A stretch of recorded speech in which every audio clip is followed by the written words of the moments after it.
Hi friends, welcome to அம்மி சட்னி. இன்றைக்கி நம்ம நாட்டு தக்காளி வச்சு கடைசல் செய்ய போகிறோம். இந்த கடைசல் இட்லிக்கு ரொம்பவே சூப்பராக இருக்கும். இப்போ இதுக்கு தேவையான பொருட்கள் என்னென்னு பார்ப்போம்.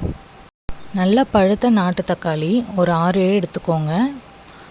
ஒரு பெரிய வெங்காயம், 3 பச்சை மிளகாய், 5 பல் பூண்டு, குழம்பு மிளகாய்த்தூள் தேவைக்கேற்ப, உப்பு. நம்ம எடுத்து வச்சுருக்கிற வெங்காயம் தக்காளி எல்லாம் ரஃப்பாக கட் பண்ணி வச்சுக்கோங்க. இப்போ குக்கரில் 1/2 டம்ளர் தண்ணி சேர்த்து அதில் கட் பண்ணி வச்சுருக்கிற வெங்காயம் தக்காளி எல்லாம் சேர்த்துடுங்க. இதில் தேவைக்கேற்ப உப்பு சேர்த்துடுங்க. சேர்த்து 2 விசில் விட்டுடுங்க. 5 நிமிஷத்துக்கு அப்புறமா எடுத்து இந்த எக்ஸ்ட்ரா இருக்கிற தண்ணியை ஒரு பாத்திரத்தில் வடிகட்டிடுங்க. வெங்காயம் தக்காளியை கீரை கடையிற சட்டியில் போட்டு நல்லா மசிச்சுக்கலாம்.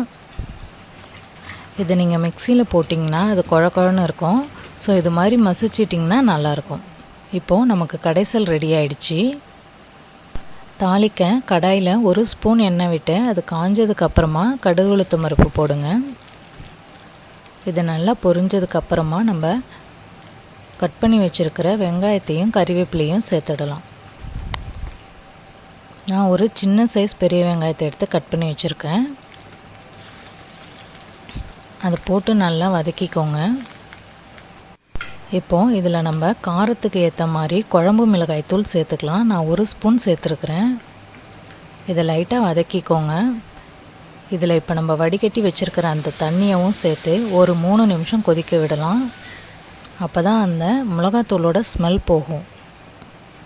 பாருங்கள், நல்லா கொதிச்சிடுச்சு. இப்போது கடைசியில் இதில் சேர்த்துடலாம். சேர்த்து கிளறி விடுங்க. ஒரு 2 நிமிஷம் கொதிக்கட்டும். இப்போது கன்சிஸ்டன்சி பாருங்கள், இந்த அளவுக்கு தண்ணியாகவே இருக்கலாம். இப்போது இறக்கிறதுக்கு முன்னாடி கொத்தமல்லி தழை சேர்த்து இறக்கிடுங்க. ரொம்பவே ஈஸியான டேஸ்டான தக்காளி கடைசல் ரெடி. சூடான இட்லிக்கு சுவையான தக்காளி கடைசல். இந்த ரெசிபி உங்களுக்கு பிடிச்சிருந்ததுன்னா நீங்களும் ட்ரை பண்ணி பாருங்கள். தேங்க்யூ.